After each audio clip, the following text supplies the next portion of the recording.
प्रेम से कहना। धन निरंकार जी। गढ़शंकर के इस खुले प्रांगण में ये मौका मिल रहा है दातार की कृपा से कि सब इकट्ठे होकर इस दातार का यशोगान कर रहे हैं और किस प्रकार से श्रवण किया कि स्थानीय सज्जनों का जो सहयोग मिला यहाँ इस समागम का आयोजन करने के लिए, किस तरह ये मैदान इस समागम के लिए दिया गया। तो यही जो भाव हैं भाईचारे वाले, यही भाव हैं मिलवर्तन वाले, यही भाव हैं एकत्व वाले, जो सही मायनों में इस धरा को स्वर्ग बना सकते हैं। और इन्हीं भावों से युक्त जीवन हर एक संत महापुरुष का रहा है। प्रेम वाले भावों से, दया वाले भावों से, विनम्रता वाले भावों से।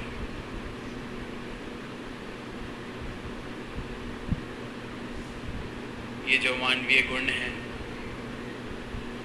इनसे युक्त जो जीवन रहे हैं संतों के, उन्होंने यही एक आवाज़ दी है सारी ही मानवता को। जो भी स्थान रहा हो उनके जन्म का, जो भी स्थान रहा हो, जो भी देश रहा हो जहाँ वो जिए, अपनी भाषा, अपनी संस्कृति, जिस भी समय देखी तो गैसवा फूल बंद बका बंद बन में संतों ने जहाँ जहाँ पर भी निवास किया, वहाँ यही आवाज़ दी कि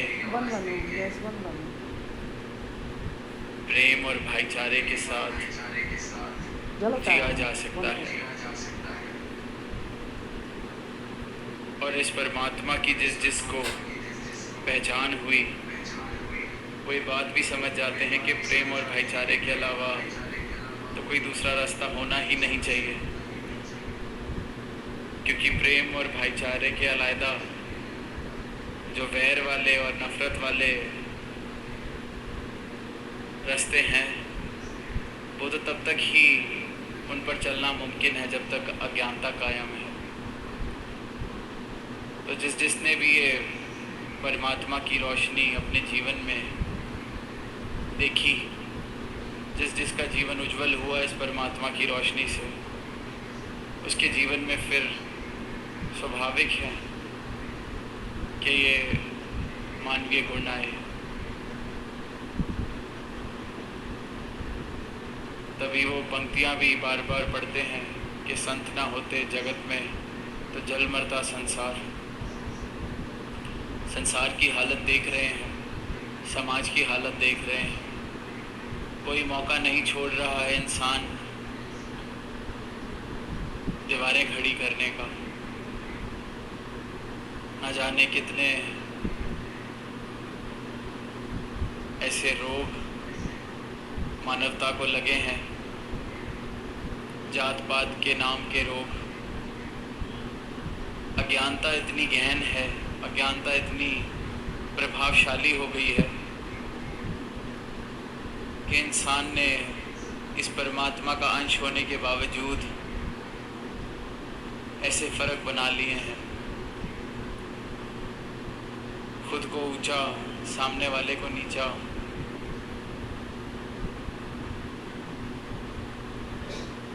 कभी कभी तो ये भी देखने को मिलता है कि सामने वाले को इंसान भी नहीं समझा जाता, क्योंकि मनों में इन भ्रमों के कारण ऐसे फ़र्क बन गए हैं, ऐसी मान्यताएं बन गई हैं। और फिर ऐसे संसार में संत आते हैं, सत्य की आवाज़ देते हैं, प्रेम वाली भावनाएं ये प्रेरित करते हैं कि प्रेम वाली भावनाओं को प्राथमिकता दी जाए, परमात्मा का बोध कराने के लिए प्रयास करते हैं, आवाज़ देते हैं, ताकि ठंडक बरसे इस जलते हुए संसार में, जहाँ ना जाने कितने ही कारण इंसान ढूंढ बैठा है।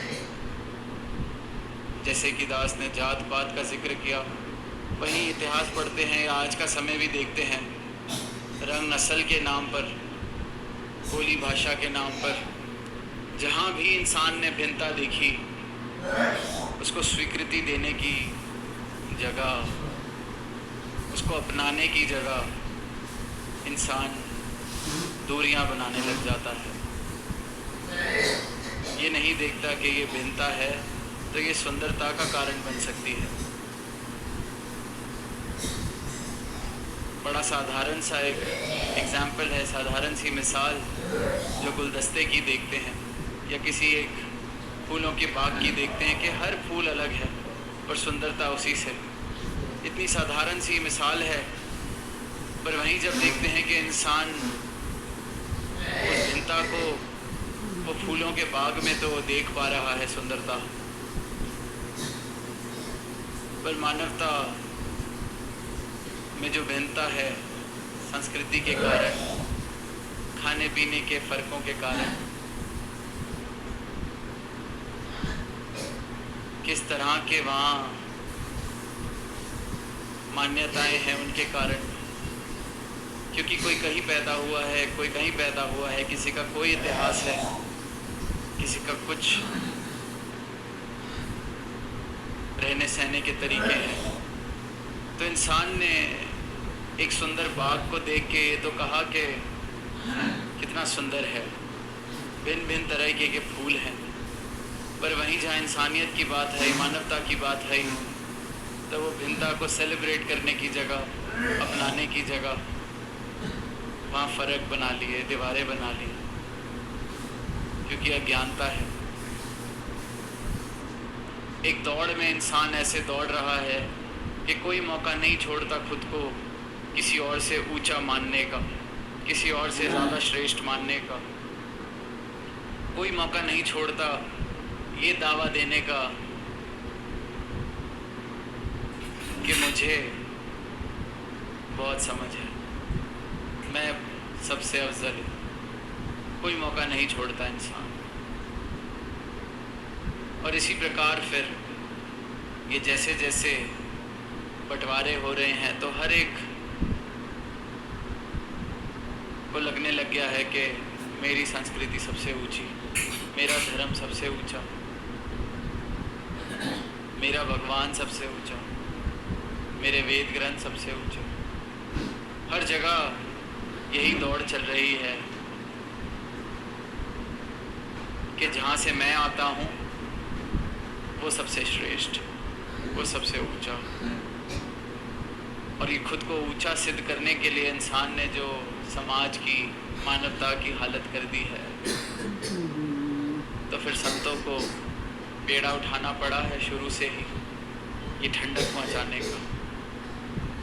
इसलिए फिर वो पंक्तियाँ सिद्ध होती हैं कि संत ना होते जगत में तो जल मरता संसार, कि जहाँ इतने भेदभाव हैं, जहाँ इतनी नफरतें हैं, जहाँ इतने वैर हैं, वहाँ पर एकत्व की बात ही ना करना, पर एकत्व वाला जीवन जीना। वहाँ किसी ने अगर दिल दुखा दिया है तो उसके माफ़ी मांगने का इंतज़ार ना करना, पर वैसे ही माफ़ कर देना। क्योंकि बहुत आसान है, किसी ने दिल दुखाया है तो वापस उसका दिल दुखा दिया जाए। बहुत आसान है, करते आ रहे हैं, पैदा हुए हैं तब से ऐसा ही आसपास देख रहे हैं, तो बहुत आसान है कि किसी ने मुझे मेरा दिल दुखाया तो मैंने उसका दिल दुखा दिया। किसी ने मुझे एक सुनाई, मैंने दो सुना दी, क्योंकि लगता है कि अगर एक सुन के मैं चुप हो गया तो मतलब मैं तो कमज़ोर, मतलब मैं तो नीचा रह गया, मतलब वो तो आगे, वो तो सारी दुनिया कहेगी देखो कि कितना लाचार था, कमज़ोर था। मेरा अहंकार मजबूर कर देता है कि अगर एक किसी ने सुनाई है तो उसको दो सुनाई जाए। किसी ने अगर एक थप्पड़ मारा है तो उसको 2 मारे जाएं। फिर वहीं ये प्रेम वाले, विनम्रता वाले, माफ़ी दे देने वाले भाव, संतों ने इन्हीं भावों को प्राथमिकता दी है। यही आवाज़ दी है कि अगर इंसान इन भावों से युक्त जीवन जिए तभी सही मायनों में स्वर्ग जैसा सुंदर नज़ारा बन सकता है,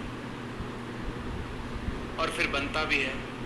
प्रमाण दिए गए हैं ऐसे जीवन जी के जहाँ प्रेम प्रेम ही प्रेम है, अपनत्व ही अपनत्व है, स्वीकृति ही स्वीकृति है, कोई ऊंचा नहीं कोई नीचा नहीं, क्योंकि इस बात की समझ आ गई है कि ये ऊंच नीच के जो भेदभाव हैं ये कारण एक है, सिर्फ एक कारण है इन भावों का, भेदभावों का, वो है अज्ञानता। अज्ञानता इस बात की कि बंटवारे हो रहे हैं धर्म के नाम पर, भगवान के नाम पर। जिस एक सत्ता ने, शाश्वत अविनाशी ने हम सबको बनाया, जो सृजनहार है, उसके नाम के भी बंटवारे कर दिए इंसान ने, और उसके नाम पर फिर धार्मिक होने के प्रमाण नहीं दिए जा रहे, हैवानियत के प्रमाण भी देखने को मिलते हैं। तो अज्ञानता जब इतनी गहन हो जाए, अंधेरा जब इतना गहन हो जाए, तो वहाँ सिर्फ और सिर्फ रोशनी ही काम आती है। किसी भी अंधेरे से, चाहे जितना पुराना वो अंधेरा हो, उससे निजात सिर्फ और सिर्फ रोशनी दिलाती है। तो ये जितने भ्रम हैं इस अज्ञानता के आधार पर जो बन गए हैं, सिर्फ और सिर्फ इनसे निजात सद्गुरु का ब्रह्म ज्ञान दिलाता है। जिस जिस संत के जीवन में ये ब्रह्म ज्ञान आया है, उसने फिर गाकर, नाचकर, ढोल बजाकर, अपने अपने तरीके से सारी ही मानवता को ये संदेश दिया है कि अगर पाने योग्य कुछ है तो बस ये सत्य है। जीवन बदल गया है जब से सद्गुरु का ज्ञान जीवन में आया, रूपांतरित हो गया है जीवन, अवस्था बदल गई है, नज़रिया बदल गया है। वही दुनिया है जो सामने थी पहले भी, पर अब सुंदर लगती है। वही जिसने कल दिल दुखाया था, आज भी उसने माफ़ी नहीं मांगी, पर मैंने खुद ही माफ़ कर दिया है। होगी उसकी कोई मजबूरी दिल दुखाने की, परमात्मा से उसके लिए भी अरदास करते हैं, क्योंकि समझ आ जाता है कि जो परमात्मा मुझ में बस रहा है वही सब में बस रहा है। तो इसी परमात्मा से अरदास करते हैं कि आप ही विराजें सबके हृदय में, और जिसको इस बात की पहचान नहीं है, जो अभी तक अहंकार से भरा है, उस पर भी ऐसी कृपा करो कि वो भी अपना अहंकार छोड़ दे, खाली हो जाए, ताकि उसमें भी आप विराजो, पूरी तरीके से आप विराजो। तो ऐसी अरदास वाले भावों से संत चलते हैं, आवाज़ दे रहे हैं, देते आए हैं। आज भी बच्चों ने वो गीत, शब्द गाया अवतार वाणी का कि लोकी भक्ति अजय ना समझे, रबनू पाना भक्ति है। भक्ति की शुरुआत ही परमात्मा के दर्शन करने के बाद होती है। धर्म के नाम पर जो कुछ भी कर लें, तप कर लें, त्याग कर लें, जाप कर लें, सेवा कर लें, जितने भी धर्म के नाम पर प्रयास अच्छे से अच्छे, सुंदर से सुंदर प्रयास कर लिए जाएं, वो किसी काम नहीं आने वाले अगर इस परमात्मा के दर्शन नहीं कर पाए। हम सब ने कोल्हू का बैल देखा है, पूरा दिन चलता है, पूरा दिन चलता है, पर कहीं पहुंचता नहीं है। इसी प्रकार इस दातार को जाने बिना जो प्रयास किए जा रहे हैं भक्ति के नाम पर, वो चलना तो है, पर वो कोल्हू के बैल की तरह चलना है, मंजिल पर नहीं पहुंचा सकता। लगेगा कि बहुत चल रहे हैं, बहुत कर रहे हैं, बहुत धार्मिक हैं, मंजिल नहीं मिलेगी, और मंजिल एक क्षण में मिल सकती है। बस ये ज्ञान सदगुरु का जीवन में बस जाए। अंग संग बस रहा है परमात्मा, मुझे नजर आने लगता है जब ये ज्ञान मेरे जीवन में आ जाता है। फिर अवस्था वो कोल्लू के बैल की तरह नहीं रहती जो प्रयास पे प्रयास कर रहा है बट कहीं पहुंच नहीं रहा।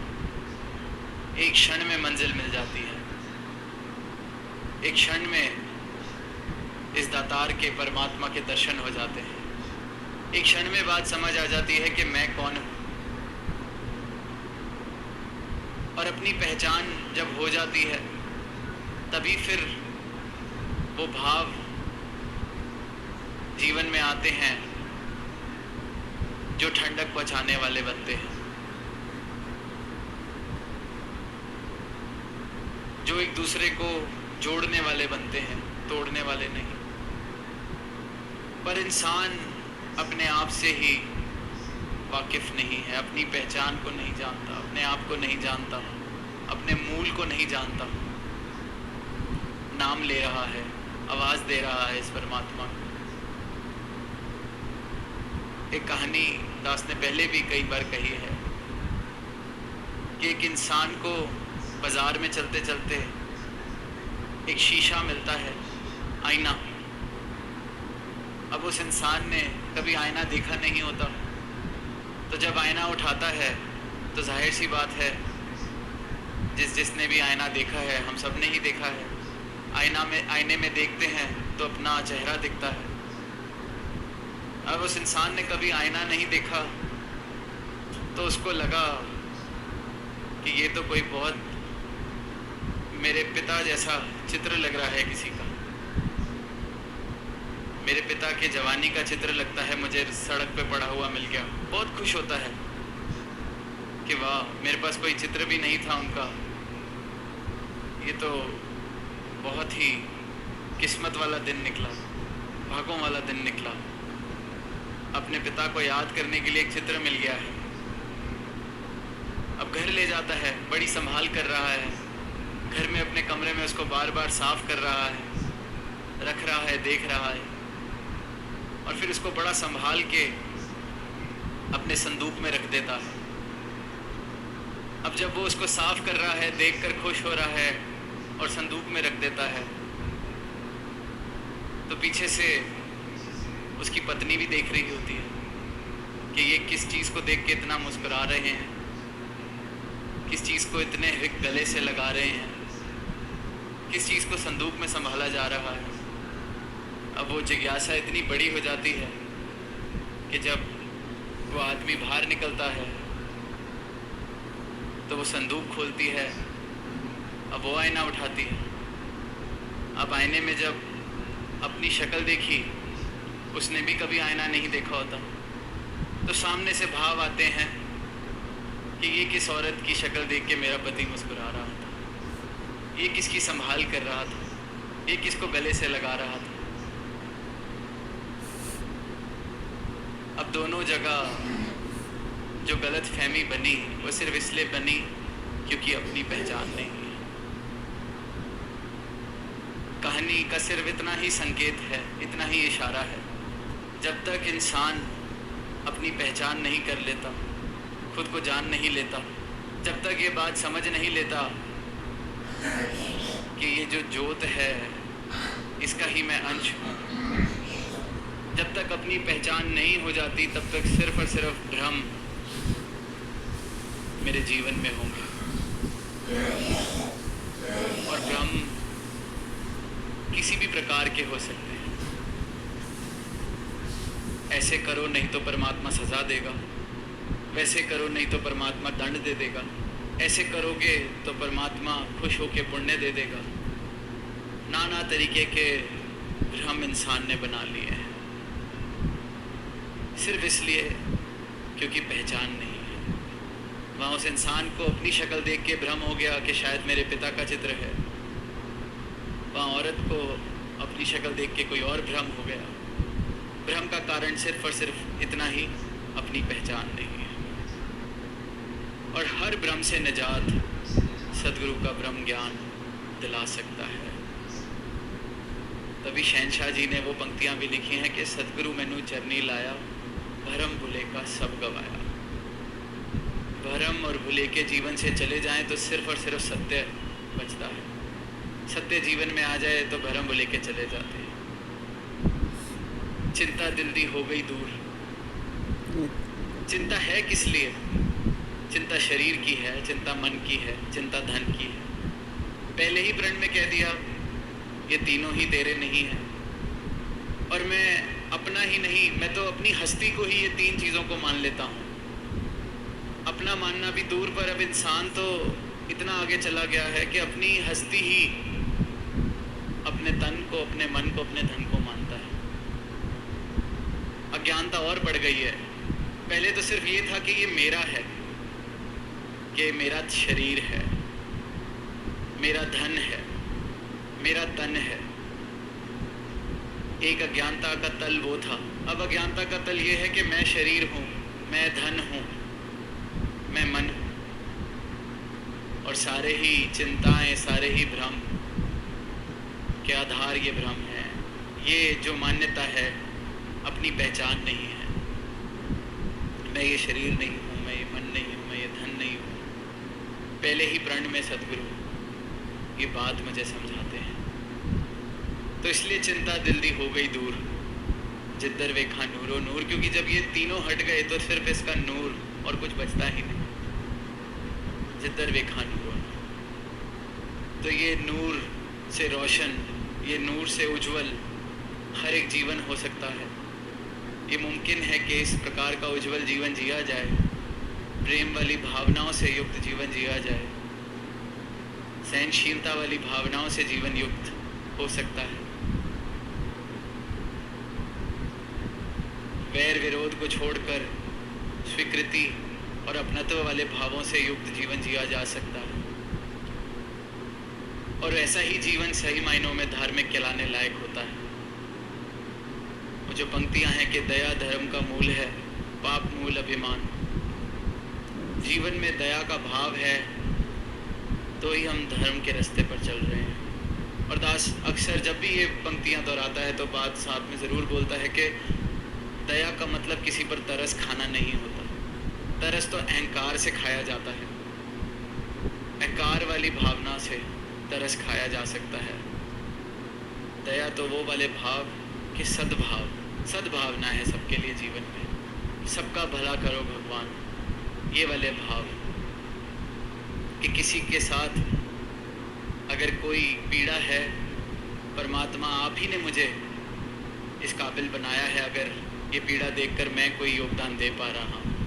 अहंकार वाले भावों से नहीं, अरदास वाले भाव से, निमाणेपन वाले भाव से वो धार्मिक होना हुआ।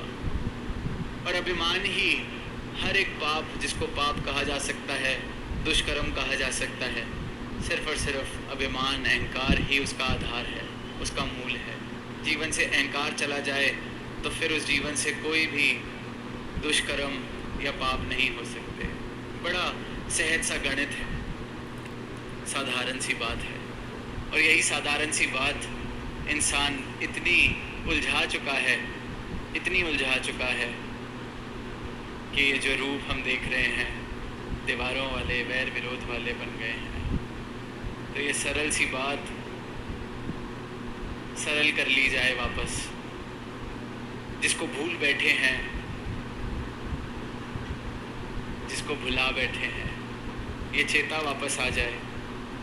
और यही एक अरदास दातार से कि हर एक मानव ये जीवन जो जी रहा है उस कोल्हू की बैल की तरह ना जिए कि चलता तो गया पर कहीं पहुंचा नहीं। परमात्मा का नाम तो लिया पर परमात्मा पाया नहीं। जीवन में सुख पाने का प्रयास तो किया पर सुख मिला नहीं। हर एक इंसान की हालत, जब तक ये परमात्मा ना मिल जाए, जब तक ये सत्य ना मिल जाए, जब तक इसकी प्राप्ति इस प्रकार ना हो जाए कि मैं अब ना रहा, सिर्फ यही तू ही तू, जब तक ये अवस्था ना मिल जाए तब तक इंसान सिर्फ और सिर्फ उस कोल्लू की बैल की तरह चल रहा है, कहीं पहुंच नहीं रहा, क्योंकि पहुंचना सिर्फ एक ही जगह पे है और ये जीते जी ही पहुंचा जाया जा सकता है।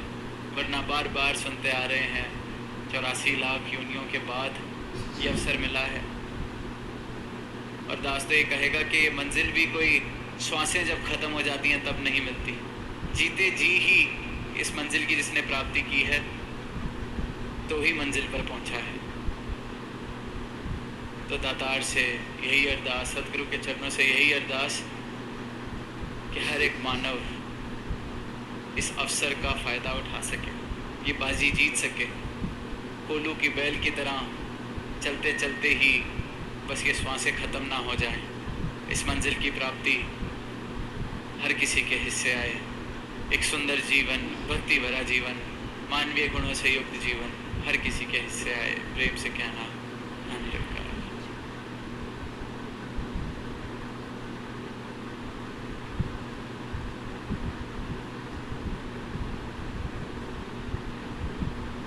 तो सत्संगत